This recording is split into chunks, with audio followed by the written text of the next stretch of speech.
Hello folks and welcome. Today we're going to be looking at Gilmore Girls Season 1, Episode 5, Cinnamon's Wake. And if you're new to these videos, then hi, my name is Scott, and you know how Gilmore Girls is just absolutely packed to the rafters with pop culture references? So many so that oftentimes we're just watching going, oh, okay, just nod and laugh, I'm sure what they said was funny and witty, I'll just have to presume that it was. Well, the purpose of these videos is to hopefully break down each one of those pop culture references, giving a little bit of history, a little bit of background, a little bit of context behind them. So next time you come across that joke in your personal watch through, you'll have the context behind it and you'll be like, ah, now I understand, now I feel like one of the Gilmores. And then after the pop culture references, I'll go through a select bit of trivia and then give my review on the episode as well. And as you're watching, don't forget that the comment section is open down below, so if any pop culture references pop up that you already knew, type it in there. But if there are any that you didn't know and you just want to go, oh my gosh, as if that's what that meant, I wondered all these years, thank you for that.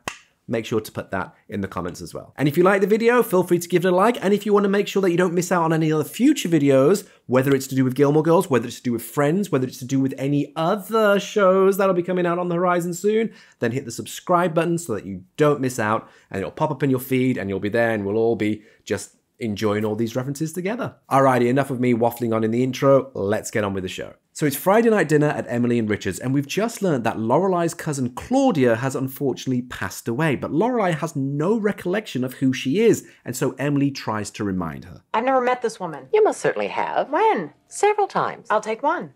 We went to her house in Groton to see the first moon landing. She's just gotten a new Philco. One sentence, 3 references. Let's get the explanations quick as well. Groton is a town in the county of New London, and it's situated on the Thames River. That is entirely confusing because there's a Groton in England, of course there's a London, and there's a Thames, but here's the difference. It's actually in Connecticut, which we don't have. We don't have a Connecticut over here, I don't think. And it's only an hour's drive from Hartford, so they're relatively close. The first moon landing happened on July 20th, 1969, when Apollo 11 landed on the lunar surface, carrying Buzz Aldrin, Neil Armstrong, and Michael Collins. A momentous occasion observed all around the world that a lot of people remember, but it's not surprising that Lorelei doesn't remember because Lorelei was born on the 25th of April, 1968. So she would have only been like a year old when she watched the lunar landing at Claudia's. No wonder she can't remember who Claudia is. And Philco, or to give it its full name, the Philadelphia Battery Company, are, surprisingly enough from the name, from Philadelphia, and they are an electronics manufacturer. They were bought by Ford in the 60s, and nowadays they're owned by Philips, but they have been making radios and TV sets from the 1920s, and were pioneers in the production of home entertainment units. And I wasn't able to find out the specific TV that would have come out made by Philco in 1969, but this is kind of what they were making at that time. And as you can see, it looks extremely retro. I mean, it's not retro, it would be modern for the time, but now we look at it, that is the epitome of retro. In fact, and this is me showing my other passion here for video games, it reminds me a lot of the television sets from the Fallout games. And since I mentioned the game, I'll go off on a little tangent here. If you ever wondered what that was on the back wall, that frame, that is every Fallout New Vegas collector's edition playing card, individually decorated, all framed right there because I'm a huge fan of the game. So there we go, that's me being a little geek. So between video games and TV shows from 20 years ago, I live a full life. It's the next day in the Gilmore Girls kitchen and Rory can't smell any freshly baked goods. Mom, the Chilton Bake Sale is today. I know, I got it covered. They expect the things to be homemade. I know. By someone other than Dolly Madison? Dolly Madison are an American bakery brand who get their name from the 4th First Lady of the United States. Unsurprisingly enough, Dolly Madison, who was the wife of President James Madison. And Mrs. Madison was well known for her elegant parties and functions, and that is why the bakery brand wanted to associate themselves with her. In fact, they really lent into it because their slogan was cakes and pastries fine enough to serve at the White House. And their main bread and butter wasn't bread and butter, but instead cakes with different fillings. So you'd have like lemon, raspberry, chocolate cream, all that type of stuff. And they were quite well known because of their association with the Peanuts cartoons. And each wrapper would have a different character from the Peanuts comic strips on. Nowadays, they're owned by Hostess Cakes. And you know what? When I looked at the picture of one of these zingers, I am sure I've had one of them because I think I have a very vivid memory of that artificial cream. The type of cream where you go, huh, This could be on the shelf for 50 years and it still wouldn't curdle. What is that? That ain't cream. I mean, I think you could hollow out a AA battery, put that cream filling inside, and it would probably work. Ugh. As it turns out, there's somebody else in the Gilmore's house. Where does your mom think you are? Oh, on a park bench contemplating the reunification of the two Koreas. Not here, skanking to Rancid? Wouldn't be included. Now, of course, I can't go through 80 years of nuanced conflict and political tension within this video, but basically, Korea was one country. It was annexed by Japan in World War II, and when the war ended and Japan withdrew, the northern half of the country was under Soviet control and the southern half under US control. Of course, there would be tensions there, and that led to the Korean War between 1950 and 53 in hopes to try and sort it out, but it didn't, and now they still remained ununified. Ununified? Yes. Not unified to this very day. Skanking is exactly what we've just seen Lane do. It's a type of dance associated to ska music, and it's basically kind of like the verb of ska. You can see how it was ska, skanking. You get what I'm on about. It originated in Jamaican music halls in the 1950s and then came over to England in the 60s where ska music was on the rise. And yeah, basically it's kind of like a Running Man, and then you're just flinging your arms out. But it looks violent, but it's not meant to be. The purpose isn't to have sort of like a mosh pit where you're actually attacking people. In fact, you kind of take your own space and make sure you don't hit anybody, because that type of genre of music was very much under media scrutiny because it was very different to the norm, and so it was villainized quite a lot. And so a lot of things of like, well, they're super violent. No. That's not the case. In fact, it's just a way to express yourself by bringing your limbs to its very limit, being all of the human being you can be, taking up the space that you're in. It's kind of an expression of freedom more than anything. And Rancid are an American punk rock band formed in the 90s, and their song Time Bomb, which is the one that Lane was just dancing to, is from their third album released in 1995, and Out Come the Wolves. And it's very much an enjoyed and popular song because the publication Consequence listed it as the 44th best punk rock song of all time. So yeah, skank away, Lane. You deserve it. So we're out the house and heading to school and work, but look who's just turned up. Wow, Cinnamon, riding in style. Yeah, Maury made it. Cinnamon's not walking good these days, but she still likes her passeggiatas. That's Italian for a nice one. Passeggiata. Oh, God, he makes it sound so sexy. Come on. So as I understand it, a passeggiata isn't just a leisurely stroll. In fact, it's kind of like an observed tradition. So you're in Italy, it's between 5 and 8 p.m. and everybody's gone out for a walk through the pedestrian zones in the city. And that is a chance to show off yourself. Any new clothes that you've got, a new style you're trying out, your new shoes, any of those type of things. It's a great way to hang out with old friends, make new friends, grab a little appetizer, grab some gelato, grab a little drink. It's not meant to be sort of like a big event, like, oh, this is the time we have a big sit-down meal or a big activity. Instead, it's kind of like a casual pedestrian parade. So if you were in the city, you'd go through pedestrian zones. If you were by the beach, you would go along the promenade, you would go along the beach itself. And it's just a way to kind of like go, hey, this is where I am. Let me just observe you as you're observing me. It sounds delightful. I mean, I was actually out in town at 6 p.m. today having a passeggiata. If a passeggiata includes having to sidestep the police cars and ambulances driving through the high street. Just a regular occurrence in the heart of England. Now we're at the bake sale in Chiltern. We have seen the incredible spread that Suki has made, and Max has this observation. Very Henry VIII. Henry VIII is probably one of the most famous kings to come out of British history, and he is known for two things. One, his commitment issues, for want of a better phrase, and two, his gastronomical glut, i.e. he would just eat loads and loads and put on massive, fancy banquets, huge feasts in a show of power and wealth, basically. And so Max's lightning to King Henry VIII would either be because of how much food there was, or because of the way it looked. Because Henry VIII was not only known for the quantity of food, but also the quality of food as well. And he would be known to have these brilliant, lavish centerpieces, these fantastic, wow, look at that. And when you look at this watermelon swan, oh yeah, that is fit for a Tudor table right there. Away from Chiltern, Lane is telling Rory about where she would love to live. If you could live in any city in the world, you'd pick Philadelphia. M. Night Shyamalan lives there. Who? The guy who directed The Sixth Sense? But what would you do there?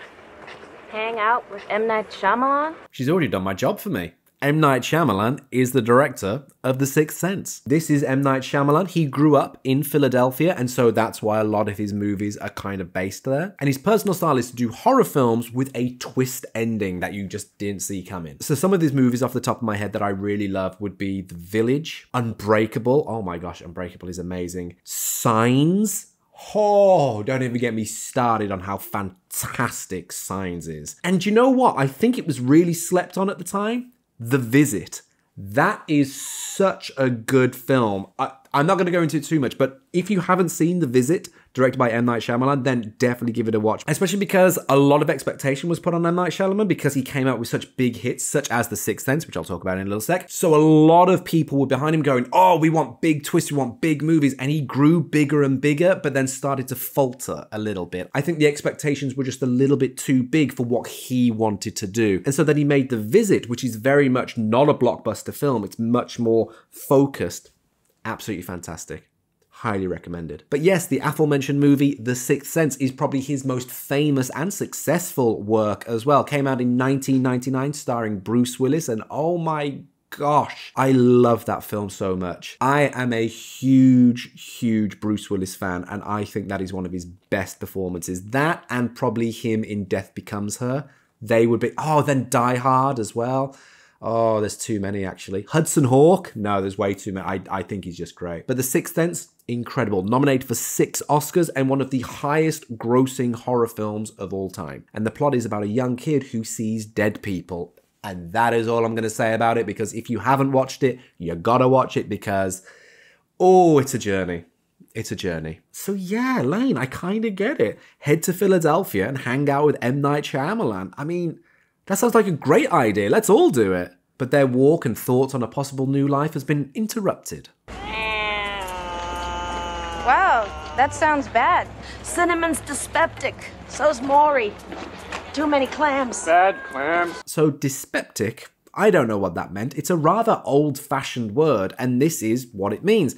It describes someone who is irritable due to depression or indigestion. So if you are suffering from indigestion, as Maury is right there, too many clams, you become dyspeptic, you become irritated, and you can't sit right, you feel awful, and so yeah, that is dyspeptic. Maybe we should bring that word back because I think it would do very well on a Scrabble board. And also it's 9 letters, so imagine that in Countdown. And now Lorelai and Max are having a coffee. Should we cut the cute and just get right to it? I think we should date. Why? Because I think we both want to. Well, I want to be in the Bangles. It doesn't mean I quit my job and get a guitar and ruin my life to be a Bangle, does it? The Bangles are an all-female pop rock group who formed in the 1980s and were one of the most successful groups of that decade. Some of their biggest hits would be Walk Like an Egyptian, Manic Monday, and Eternal Flame, all of them certified tunes. And their work ethos was trying to split the responsibility evenly. So they would co-write songs, the singing responsibilities would be split between them, but media outlets were singling out Susanna Hoff as the lead singer of the group, and that started to cause a little bit of friction amongst the others. Eventually the friction grew too much, and they did in fact break up in 1989. But they got back together in 1998 and are still performing to this very day. Which makes it a little bit weird that this is what's said next in the scene. The Bangles broke up. Yeah, that's not the point. Well, it's got to be part of the point if there's no band anymore. Because this episode took place in the year 2000, 2 years after the band reformed, and so Max and Lorelai discussing, yeah, well, they're broken up, where actually they're still together? It's kind of a good mirror for what their future relationship will be, I feel. And Lorelai is not making it easy for Max. So you have things to hide in all aspects of your life. Very interesting. Do you have any hemlock back there? Arsenic, something quick. So this is hemlock. It looks quite pretty, but it's actually quite lethal. Just 6 of those leaves will kill an adult human. So you gotta be careful if you're ever foraging for weeds and such, because if you have that, you're gone. In fact, farmers have to make sure there's no hemlock that gets put into the feed for their livestock because, oik. And it has been used as a poison since ancient times. And in fact, the most famous victim of hemlock poisoning is Socrates. I mentioned him in one of my earlier videos, but his philosophical musings led to him being sentenced to death for impiety, i.e., corrupting young men's minds to these new ways of thinking. And he was given a choice on how to die, and he chose an infusion of hemlock. And arsenic is a naturally occurring chemical element, which is mainly used nowadays in alloys of lead. So like car batteries, ammunition, that type of thing. It is also used in herbicides and insecticides because, yeah, it is toxic. And because of its odorless quality, it actually became a rather popular poison back in the day. Because the potential victim of arsenic poisoning wouldn't know that they're about to drink it if it was poured into a drink, say, until they've tasted it, where it has a slight taste of bitter almonds. And it is in fact rather lethal, not only if ingested, but if in contact with as well. Arsenic has been used to brighten pigments in dyes for fabric or wallpaper, and over the years, a lot of people have gotten ill from wearing fabric with arsenic pigments in them. And in fact, the death of Napoleon I in 1821 is attributed to poisoning from being near arsenic-infused wallpaper. And funnily enough, in small doses, arsenic can actually be used as a stimulant, much like coffee. So though Max was just joking by asking, hey, you got any arsenic there? You never know. They may just have some round back. We're in Luke's diner and Lorelai is ruminating. Life is a funny, funny thing, huh? Yeah, I love that Jim Carrey. What? Jim Carrey. He's just funny. He is funny. But I don't mean funny, I'm being philosophical. Oh, very serious face, John Paul Sartre. The first of the two people listed here is Jim Carrey, a Canadian-American actor who is known for his roles in comedy films. His style is somewhat slapstick and over-physicalized, as seen in movies such as The Mask, Dumb and Dumber, and Ace Ventura, but he's also incredibly talented in more subtle comedic approaches and more serious roles as well. Some of my favorites of his would be The Truman Show. Oh my gosh, don't even get me started talking about the beauty that is that film. I love him in Liar Liar as well. The color of the pen that I hold in my hand. Amazing. I won't finish the sentence. It was 2 words, but it's royal blue. He's trying to say red. Anyway. And this one's a little bit of an outlier here, but The Cable Guy. Yeah, not a lot of people enjoyed that film, but I really did. I think the pairing between him and Matthew Broderick was just fantastic. And even though he's playing this ridiculous character, there's this real humanity behind him because all he wants is companionship, and it's just beautiful. So yes, he's a very funny guy. You're going to get a lot of laughs, which is good because you're not going to get as many from the other guy that was mentioned in that clip, Jean-Paul Sartre. He was a French philosopher, political activist, playwright, and novelist, and in the political world, he was a leading figure in Marxism, and in the philosophical world, he was a leading figure in existentialism. And existentialism, to boil it down, is the musing on what is the purpose of human existence. Why are we here? What is the point of us doing anything? Does anything actually matter? Us waking up in the morning and clocking in for a job? Why? Why are we doing that? Oh gosh, the dread is sinking in, the spiral happens. Existentialism. And so yeah, it's not really a laugh-a-minute affair, is it? Considering why we are alive, why we are here, the limited time that we have on Earth. Are we actually spending it correctly? Are we actually spending it and fulfilling it to the best of our potential? Oh gosh, let's move on. Let me think more about Jim Carrey. Do you know what? One role that I forgot about his, that will definitely get rid of the dread. Him in The Grinch. Oh my gosh, are you kidding me? One of the best performances I've ever seen, and I'm not even joking. One of the best performances I've ever seen. It's the only time I've ever seen an actor in a costume where I've completely forgotten that that was the actor. I cannot watch The Grinch and think, oh, that's Jim Carrey dressed up as the Grinch. I'm like, I can't even see Jim Carrey in that. He is incredible. He is incredible. Oh, where's all that existential dread now? It's gone. Thank you, Grinch. You stole Christmas and stole my spiral into the void. Now, Sukiya's gone round the counter in Luke's diner and she's freshening up some plates. Are you the open-faced turkey? Yep. Okay, I added a little fresh lemon and a little cayenne pepper. You got a plotz. You could probably get it from context in the sentence there, but just to give you a confirmation, to plotz is to burst, is to crack open, is to explode. It is Yiddish slang. It is from the Yiddish platzen, which means to burst.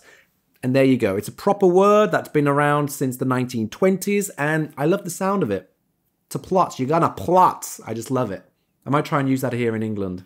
See if it'll catch on. However, Luke did not plotz in a good way when he saw where Suki was. What have I said about the counter? I know, The but... counter is a sacred space, my sacred space. You don't do yoga on the Dalai Lama's mat, and you don't come behind my counter, period. The Dalai Lama is a title given to the head of Tibetan Buddhism, and it translates to ocean guru or ocean master, but nothing to do with the water, more to do with the grand scale of it. So it is basically the grand guru. The first Dalai Lama was in 1391, and today's Dalai Lama is 14th in the lineage. And His Holiness is the head of a major religion, but he is also an advocate and spokesperson for the freedom of Tibet after it was invaded by the Chinese. And what Luke is referring to is that Tibetan Buddhists would often have a mat that they would sit on in order to meditate and hopefully reach enlightenment, and you don't do yoga on that mat. It is a sacred place, much like Luke's counter, and Luke is the Dalai Lama, and Suki is just a wandering yogi trying to make some... I'm mixing my metaphors here. Basically, just don't cook food at Luke's, unless you're Luke. Yes. Unfortunately, Cinnamon the cat has passed on. They're holding a wake, and Michelle comes round. Hello, where is Lorelei? I'm dropping something off. Yoo-hoo, Hee Haw man.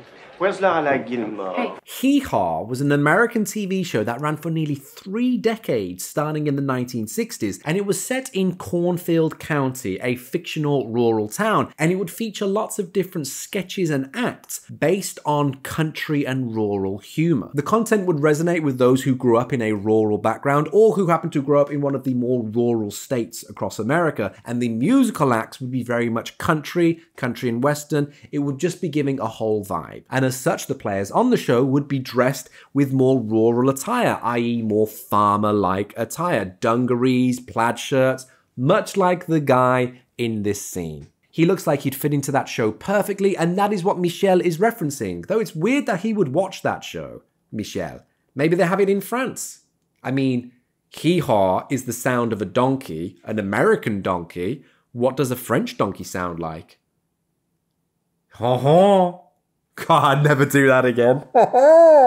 Where there's a wake, there's a buffet. Is that meatloaf? Yep. You use ketchup? You make fun of my mother, too? Sorry.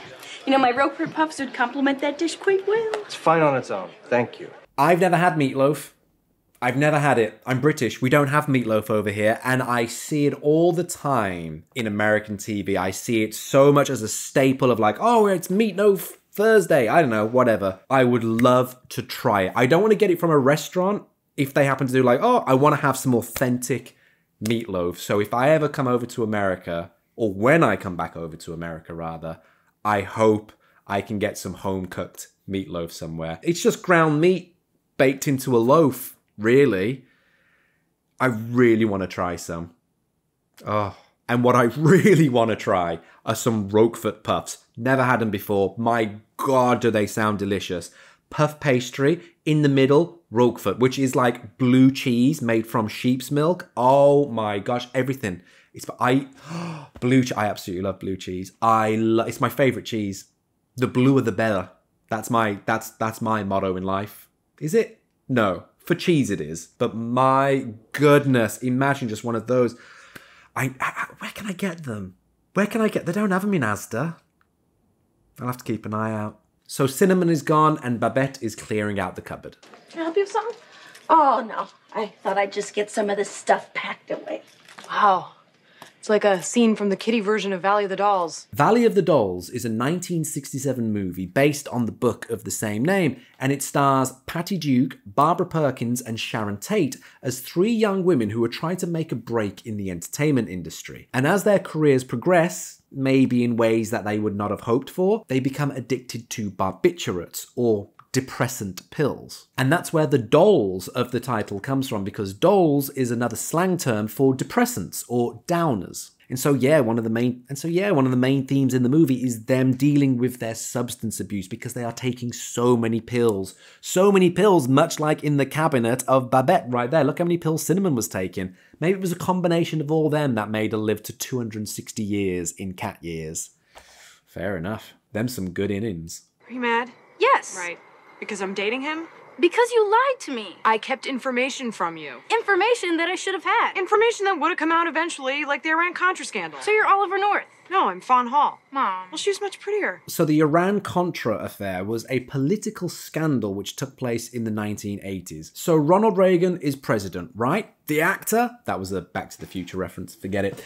Anyway, the US are supporting the Contras in Nicaragua in their fight against the communists. But the Contras ended up using some of that money to help ship drugs about, and so the US were prohibited from giving any aid to the Contras. However, because of the United States' desire to have as many fingers in foreign pies as possible, they still wanted to give them some money. And so what they did was, they sold missiles and arms and weapons to Iran secretly whilst they were fighting in the Iran-Iraq war. And the money they made from selling Iran weaponry, they then diverted to the Contras in order to keep funding their fight. Eventually the press found out about it, and hoo-wee, was it a scandal, because it is basically tantamount to high treason against the US. And so someone had to take the fall. It could either have been President Reagan or Lieutenant Colonel Oliver North. They both worked on this deal together, and Ollie North went, do you know what?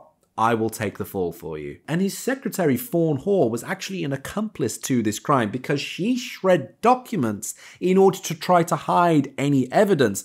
And then she testified against him in court in exchange for immunity against any prosecution. So yeah, the information about Lorelei dating Max would eventually have come out, much like the information around Iran-Contra eventually came out. And so yeah, I get it. If you have the choice of being between Oliver North and Fawn Hall, I mean, Fawn Hall's beautiful, so yeah.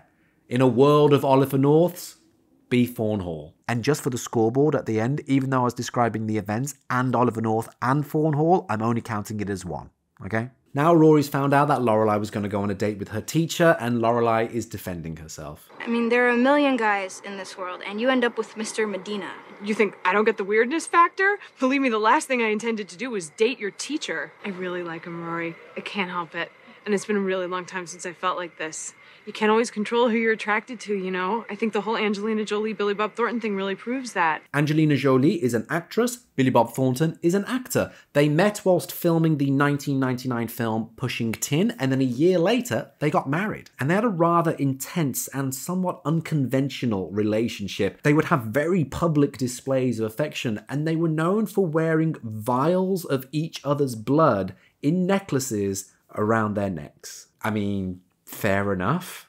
I struggle to get a second date, let alone a vial of their blood. They were only together a couple of years, eventually divorcing in 2003. It just burnt brightly and eventually fizzled out. And at the time of this episode, they'd only just got married. It was very quick, it was very whirlwind, and yeah, Lorelei's right. You can't help who you're attracted to. It just so happens. And it's not my place to make a comment on anyone, but I'm guessing that's what Lorelei's doing, because she's going, how did Angelina Jolie and Billy Bob Thornton end up together? How are they attracted to one another? It doesn't make sense, but it's evidently happened. Hey, look, I'm sure they were great together. I'm sure, well, I don't know that.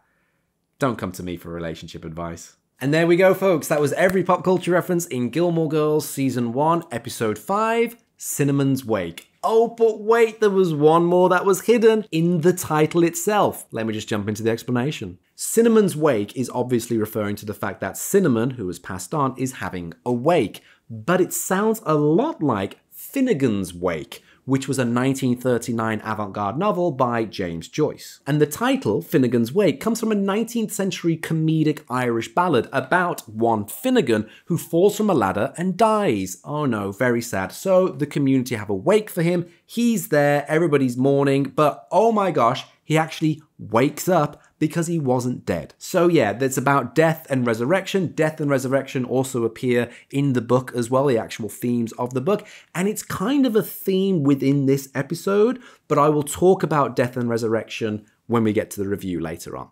And so there we go. That is every pop culture reference for this episode. No more surprises. Oh, except for one, because we have an update. So just to give a little glimpse behind the scenes, when I'm making a thumbnail for each video, I do a little scrub through the episode to try to find the right frame that would look nice. You know, just a little bit there to go above the title, something that would fit in well. And when I was scrubbing through the last video, Season 1, Episode 4, The Deer Hunters, I just happened to be clicking through. I let it play by accident as I turned away to do something else, and I happened to hear this line. Okay.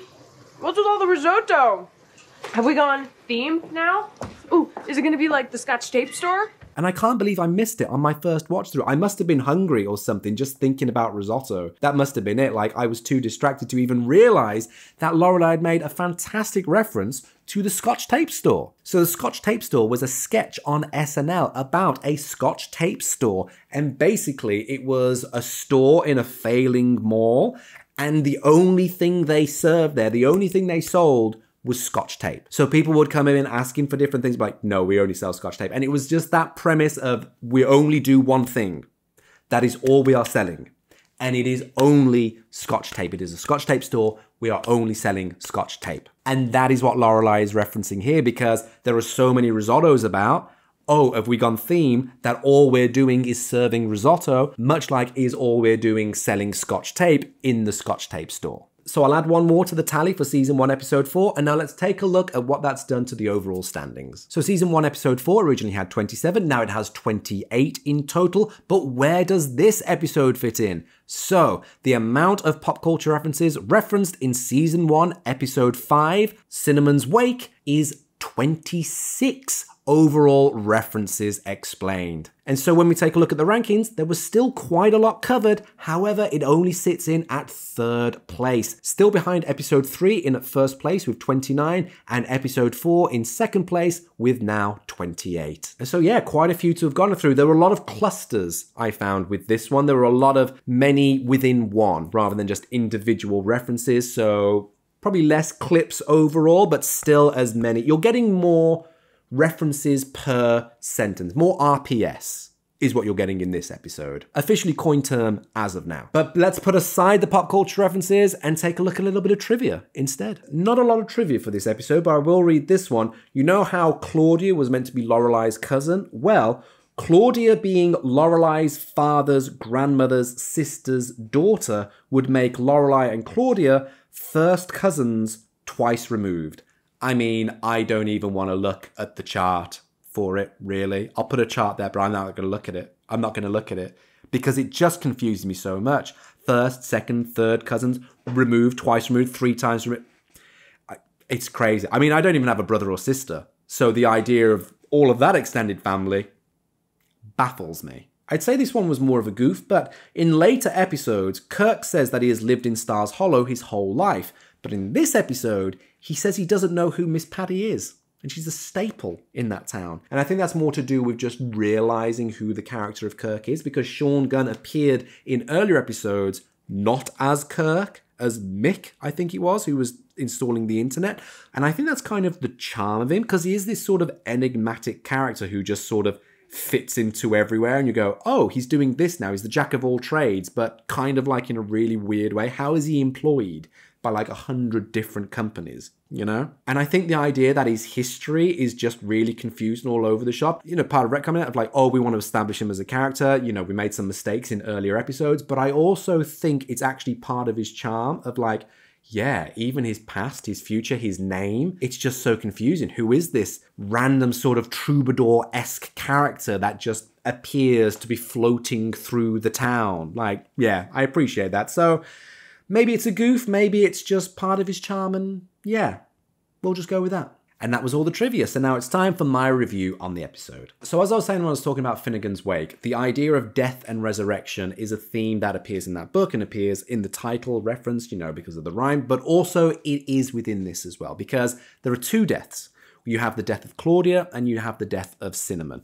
And there are 2 loves as well, 2 loves that are being started up, Dean and Rory and Max and Lorelei. And that is sort of the resurrection aspect of it. You have the death, of course, but you have the resurrection because there is the starting up, especially for Lorelei, the starting up of something new. She says herself, I haven't felt this way for a long time. And it's the resurrection of her love life, of the beating heart in a romantic way. And it's fascinating to see the parallels that run between them. So focusing on Dean and Rory first, you see Dean approaching Rory as she's on her way to school. And then you see him later coming by the house in order to say, hey, I'll keep my distance. Max approaches Lorelei whilst at the school. And then he comes by the house later on to say, hey, I'll keep my distance. And on the surface, it definitely looks like, oh, look at that. Isn't it fun that they're both going through the same kind of thing, that they're both experiencing these similar things? But I think with age and I think with time, you see how actually vastly different they are. Because when Max says that he'll distance himself from Lorelai if that's what she wants,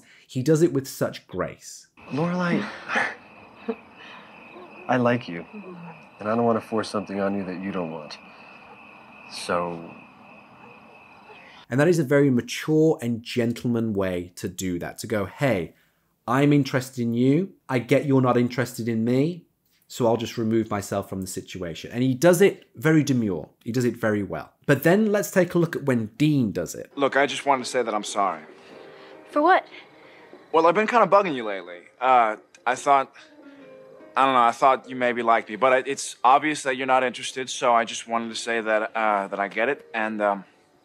I'm not going to bother you anymore. The phrasing of that is just a glimmer into a side of Dean that we will soon come to realize is very much there, that of him being very toxic. Because he's not removing himself from the situation in a gentlemanly way that Max did. Instead, he's saying, I'll not bother you. And by saying that, he is putting Rory into a position where she either has to defend herself, justify herself, or go, no, you weren't doing that. He is putting the ownership of a negative situation on her, because he's basically made up, oh, you don't want to be with me. It must be because I'm a bother. It must be because of something wrong with me. It must be because of something negative about me. So he has kind of boxed her into a position where she has to go, no, either yes, you are a bother, go away, or no, here's something positive about you. Here's something I like about you. It's a very toxic, manipulative way to do that, I have to say. Because yeah, if you are interested in someone and it's unrequited, I mean, I think we've all been there. I know I've definitely been there many times. But there is a point where you think, actually, it's probably for the best that I do remove myself from this situation and just give myself a chance to get over you. And that's what Max does. He realizes that it's come with age. He knows this routine. He goes, okay, look, I am interested in you. I'll step away. He does it fantastically. But Dean, you know he's just a kid because he does it in such a manipulative way. So... that is definitely an indicator of what will come later on, but we'll get there. We'll cross that bridge that is on fire and crumbling when we get there. But regardless of that, there is that parallel. And it is exciting when you see it not from the glimmer of toxicity. It is exciting to see new love beginning. Because so far in the season, it's been about new beginnings with the school and new opportunities and things like that. And now we're actually going to see love brought into the mix. And love is always such a great hook for an audience. Like, we root for couples to get together. We root for the tension to be acted upon. We want things to happen. We want it to, you know, just, isn't love lovely, basically? And so when you see these little kindlings start to take light, both for Rory and for Lorelai, it's exciting for the possibilities that may come. And so yeah, I appreciate this episode, especially for where it is in the season, the 5th episode in, because these episodes are like 45 minutes long. Right? You could have been heavily in love for the first 3 episodes and just been like, oh, this is a love story. But no, they made it that these 2 women, Lorelai and Rory, they have got their lives, they've got their futures that they're thinking about, they've got their plans. This is their story. And then just introducing love later down the line. You know, 5 episodes in, 40 minutes a pop. That's quite a length of time to then introduce, oh, maybe we'll bring someone else into the mix as well. And so by doing that, we've already built the relationships with the main characters, and now we're going to see them branch off into areas that we haven't seen yet. And that is exciting. It's great to watch. And yeah, it's just a fun journey to begin on. And there are some really cute moments, especially between Lorelai and Max, because they are both very good at flirting. They have that back and forth in the coffee shop, and where they're like, oh, round 1, you're already faltering. Like, that's really fun. It's really fun to see Lorelai, who is basically like the queen of repartee and tete-a-tete, to have a match, to have a foil. And it really reminds me of Much Ado's Benedict and Beatrice, or The Taming of the Shrews, Kate and Petruchio. That sort of battle of the wits, the fast-paced, flirting, covered in barbs type of, you know, they are just lashing each other with their tongues, but it's in such a fun way. Like, the flirting is with them cutting the other people with their wit and intellect. And I've said this before, and this is a perfect example of it, how Gilmore Girls is kind of like the closest we have to modern day Shakespeare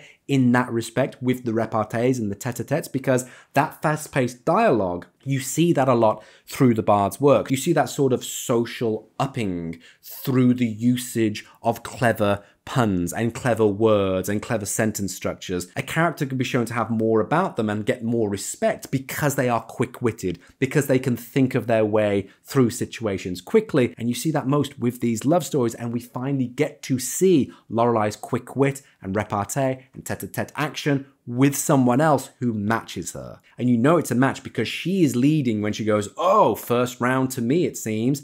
And then she's on the back foot because she goes, oh, and Max picks it up. Oh, first round, faltering, I see. And that's when she knows, oh, I've got a match here. Like, yeah, he's attractive. Yeah, he's got a good jaw, all of that type of stuff. But it's the fact that she finds him attractive mentally as well. She finds his wit attractive and getting to see, yeah, it's not just, oh, yeah, you're cute. Yeah, I suppose give that a go, but actually, oh, there are similar shades here that would complement one another perfectly, and that is a very exciting thing to see. I do have a question that I want to pose to you, viewers, though. In the coffee shop on that pre-date, when Max tells the story about how his uncle went off to war and lost the love of his life, do you think that story's true? Because there's this little scene here. Hey. What? That story about your uncle. Is that true? Goodbye, Lorelai Gilmore. And the way that it's played by both Lauren Graham and Scott Cohen makes you really think about what's just been said. Because it could have just been a very simple line reading of, hey, was that story true? Okay, bye. Like, it could have been played awkwardly, like, oh, you've caught me out. It could have been any of that. But instead, there's a real vulnerability when Lorelai says that. And there's a real sense of resolve. Mate, is that the right word that I'm looking for? There's a sense of something when Max says that. Because I personally think like Lorelai is thinking, hey, was that just the line, a cheesy line, you know, backpacking through Europe type of line that you've given me? And the way that Max replies, you know, it's really getting me thinking, because it goes a lot deeper than just being, hey, I'm chatting you up. In that line, just to him saying goodbye, Lorelai Gilmore, I just get this reading that he is very genuine about his emotions and feelings towards Lorelai. He, in that moment, is saying, I'm not messing you about. I know you've had guys give you lines before. I know you've been chatted up. I know you've had all the stories. I know you've had queues of men fawning over you. Queues of men telling you what you want to hear. I get why you are questioning that. I get why you are questioning me about that. But Lorelai, I'm not here to win you over with cheap tricks. I'm not here to bamboozle you into bed. I'm not here to charm you with stories and made-up fantasies so that you think that I'm interested.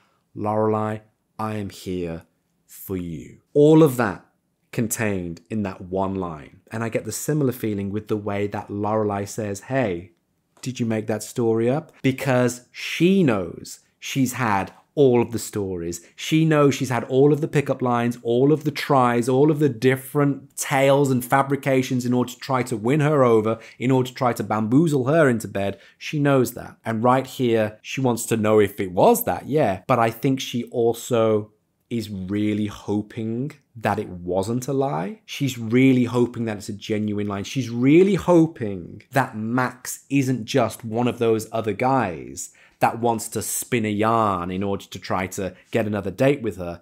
She's really hoping that, hey, I like you. I just really hope that you like me too. And was that just the line, or are you actually here for me? Not, you know, for anything else, just for a quick whatever, but are you here for me? And it's such a great example of beautiful acting, because in two simple lines, there is so much, and a bedrock has been built for the next, basically, series. Exciting times ahead. But that's just me romanticizing things. Was he making it up? I don't know. Probably. Let me know your thoughts in the comments down below. And there we go, my friends. That is the end of the video. Thank you so much for watching. Don't forget that the comment section is open down below, so let me know of any pop culture references that you already knew, or any that you've just learned because of this video. Oh my gosh. The wall has been lifted. I didn't know this. Thank you very much. And if you enjoyed this video, feel free to give it a like. And if you want to make sure you don't miss out on future videos, why not subscribe as well? Because then every new video that comes out, whether it's the next Gilmore Girls episode, the next Friends episode, or any other shows that I'll be working on that are coming out sometime in the future, you won't miss out on any because they'll pop up on your feed